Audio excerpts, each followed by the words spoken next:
Our next speaker, Terry Beutel, is a senior scientist with the Department of Agriculture and Fisheries based in Rockhampton. He's been working in ground cover, land condition and remote sensing for the last 20 years, including the development of a veg machine net service. His job is making maps, but he can rarely find his wallet or keys or car. And I know the feeling, Terry, but I'm glad that you have managed to make your way to Longreach to join us here in person and virtually for everyone else. Please welcome to the stage Terry Beutel with the Queensland Land Condition Monitoring Program presentation. Hello everybody, my name is Terry Beutel. I'm with the Queensland Department of Agriculture and Fisheries. I'll be talking to you today about the Queensland Land Condition Monitoring Program. Before I start though, I would like to acknowledge the contributions of a number of my colleagues, both in my own department and also in the Department of Environment and Science in Queensland, some of whose names you can see listed across the bottom of this slide. Now, most of you will be familiar with what grazing land condition is under the GLM ABCD framework. It classes all grazing land into one of four classes, from A equals very good land condition through to D is very poor. And when we talk about land condition under this framework, what we're talking about is the capacity of the land to convert rainfall into useful forage for stock, and also how well the grazing ecosystem is functioning. So taking into account things like erosion and the species present.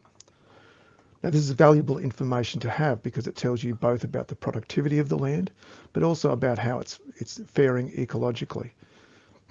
Unfortunately, at this point in time, it can only be measured in situ, so you have to stand in the paddock and do the assessment there. What the program is trying to do is to develop a method where we can map it remotely and regularly across the landscape.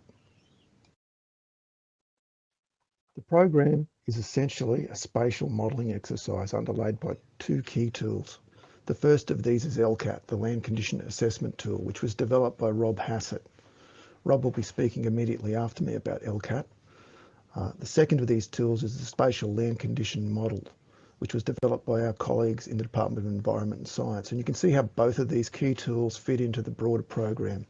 We collect a series of land condition observations through LCAT. Now, LCAT is a Survey 123 app. It allows you to stand in the field, answer a series of questions, and from there it uses its own algorithms to create a series of summaries, including those about land condition. The user uploads these to the Esri cloud, and from there we download them, process them for use in the spatial land condition model. The model produces a series of raster outputs, and these can be converted into various products that users can interact with. Just a few quick extra notes on the land condition assessment tool. As I said, Rob's talk will follow mine and he'll talk in much more detail about LCAT. But LCAT uses the Esri Survey 123 app, and users stand on the site and follow a simple survey on their phone or their tablet, follow the prompts, and this produces an automated series of summaries for the site. And you can see an example there on the right. At the top, you can see the condition rating for the site. This particular site was in C condition. And at the very bottom there, you can see the land condition score, 43. So it was C condition, but in the upper end of the C condition range. Now, to my mind, there are at least three advantages to us using LCAT. It simplifies assessment, so people can be trained pretty quickly to collect data, and this amplifies the amount of users we can get into the system and data that we can collect. It also standardizes assessments, so you follow the prompts. You'll see that as in Rob's demonstration, but it makes it much more difficult to get into those debates in the field about, for example, whether this is a B- or a C+. And the third thing it does is it helps a lot in terms of just managing the data. Data are immediately uploaded to the cloud, or as soon as someone gets back onto the network, and once it's there, it's secure and it's available for us to use.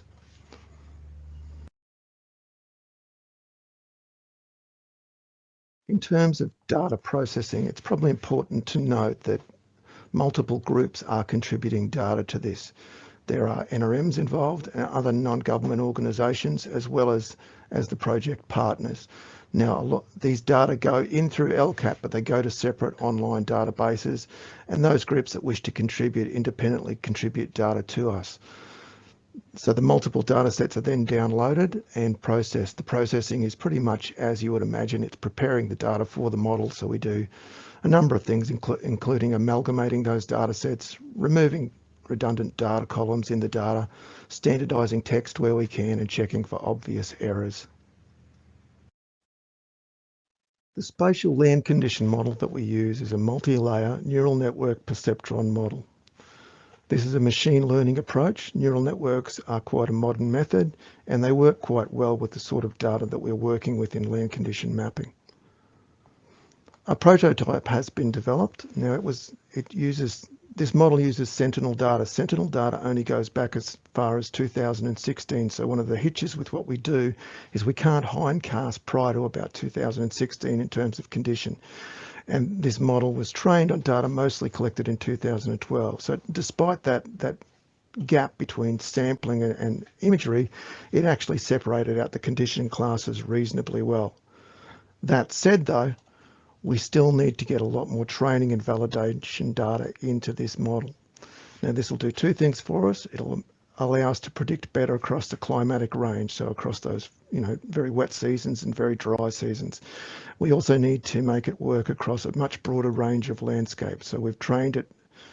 We built the prototype only within a few of the Great Barrier Reef catchments, and we want it to work right across Queensland. So more data is needed, and we would expect that's going to take at least 5 to 10 years of solid data collection to make that work.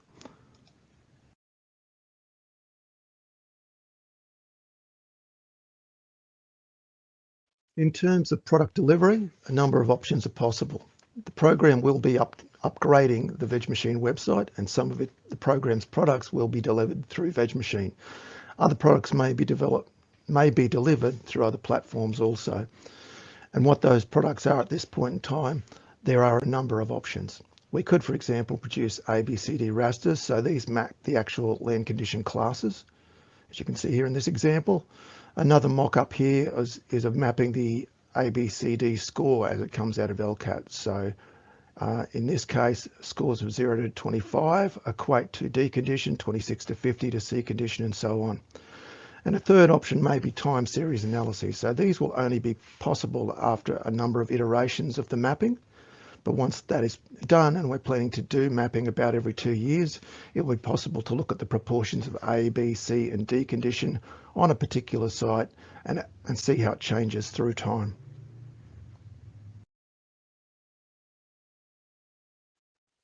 It's also worth note that the data being collected in this program allows a number of other opportunities outside of mapping land condition. LCAT doesn't just record a land condition class for the site. A number of variables are collected at the site, and a number of summary outputs are also produced. And these can be used to a number of purposes. For example, at each site we record the major pasture species, and this sort of information could be used potentially to model and to monitor the presence and absence of various important pasture species across the state over time. Similarly, a simple 4-point erosion score is collected on each site, and again this could be used to model and to monitor changes in erosion across the state over time. The data can also be used to validate other spatial data sets, such as the GLM land type mapping, which is a statewide spatial product and could benefit from validation using the LCAT data. If you're interested in contributing or participating in the program, there are at least 2 ways that you could help us to do that. The first of these is collecting data. Now, as I said, we've concentrated our collection efforts so far in some key Great Barrier Reef catchments, and that's been based mostly on the funding we receive. But we want to produce ultimately Queensland-wide models which will require Queensland-wide data. NRMs and some other groups are collecting data for us in those more remote areas. But if you aren't among them, or you are and you want to get involved, then perhaps contact either myself or Rob after our talks about doing that. The better the data going into the model, the better the outputs that will come out. A second avenue for getting involved is, and this is a little further down the track, is to give us some feedback on the end products that you'd like to see coming out of the program. I've demonstrated a few here today that we think might be useful, but if you have ideas, we're certainly listening. A few points now just to finish off about the first year or so of the Queensland Land Condition Program. Obviously it's up and running, but some other features of the system to note. We've got a system in place now, we think, to generate sufficient land condition data to allow us to do what we're trying to do. And this is largely thanks to the availability of the LCAT app, which Rob will talk about next. But it allows us to collect a large quantity of land condition data, high quality data, and manage that pretty simply so that the whole process works better. Once we have the data, it's fed to our spatial land condition model, which has been developed by our colleagues at the Department of Environment and Science. Now that model is a machine learning model based on neural networks. It's a state-of-the-art model, and it allows us to predict land condition through space, hopefully right across the state. Now we can repeat this over time and start to monitor changes in land condition as well. And we're aiming to produce approximately biennial land condition layers, so every 2 years. The initial focus of the work has largely been in the GBR catchments, although data is coming in from more western areas. And I guess an important and final point to note for those of you particularly living outside the GBR catchments, if you're interested in the use of these layers that we're trying to produce, you can make them better by getting involved. You can get involved in the collection of the LCAT data, and the mapping will work better in your neighbourhood if it's got more data behind it, and you can play a role in that. I'll leave it there, and I'll thank you for your time.